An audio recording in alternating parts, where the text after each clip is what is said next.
Dunia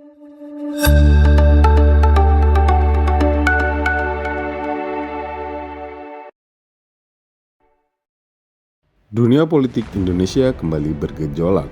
Dalam sebuah langkah yang mengejutkan, Prabowo Subianto, Presiden terpilih Republik Indonesia, tampaknya bertekad untuk menghalangi kembalinya Anies Baswedan ke kursi panas Gubernur DKI Jakarta.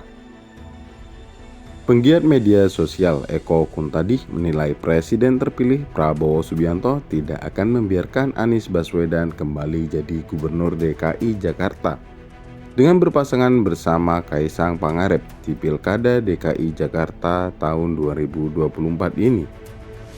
Karena dilihat dari kacamata Prabowo Subianto, Anies Baswedan akan menjadi batu ganjalan untuk pemerintahnya ke depan jika menjadi Gubernur DKI Jakarta. Kalau misalnya Prabowo membiarkan begitu saja Anies muncul di Jakarta, lalu dia menang di Pilkada Jakarta, kan sama saja membesarkan anak macan. Karena bukan tidak mungkin 2029 Anies maju lagi melawan Prabowo. Dari kacamata Pak Prabowo sebagai presiden terpilih, kalau Anies terpilih jadi gubernur Jakarta misalnya, apakah dia nanti nggak akan menjadi batu ganjalan buat pemerintahan Prabowo dan Gibran ke depannya? Meskipun Jakarta sudah bukan ibu kota Indonesia, tetap aja kan magnet Jakarta sebagai kota bisnis masih sangat besar. Pengaruh pemerintahan Jakarta hampir setara dengan pengaruh presiden di Indonesia. Apalagi Anies juga menjadi kompetitor Prabowo di Pilpres kemarin. Kalau misalnya Prabowo membiarkan begitu saja Anies muncul di Jakarta, lalu dia menang di Pilkada Jakarta, kan sama saja membesarkan anak macan. Karena bukan tidak mungkin 2029 Anies maju lagi melawan Prabowo. Sebelumnya, Ketua Umum PSI Kaisang Pangarep mengatakan ingin berduet dengan Anies Baswedan di Pilkada Jakarta 2024 yang diketahui akan diselenggarakan serentak oleh Komisi Pemilihan Umum atau KPU pada 27 November 2024. Kalau disuruh pilih Jakarta. Mungkin duet sama Pak Anies sih ya, kata Kaisang dikutip dari kanal YouTube Kaisang Pangarep. Kaisang pun menjelaskan alasannya ingin maju di Pilkada Jakarta.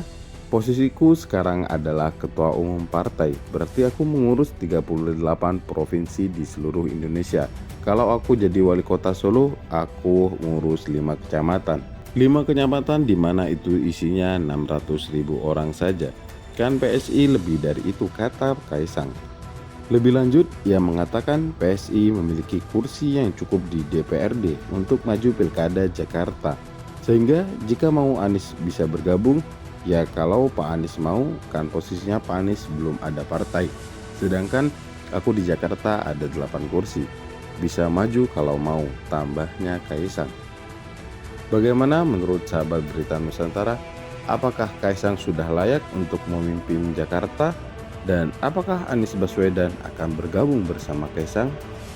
Dalam dinamika politik yang kian memanas ini, warga Jakarta dan seluruh Indonesia menanti dengan penuh antisipasi dan kecemasan.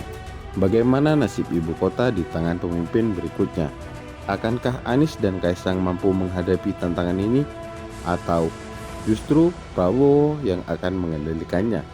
Situasi demi mempertahankan kekuasaannya.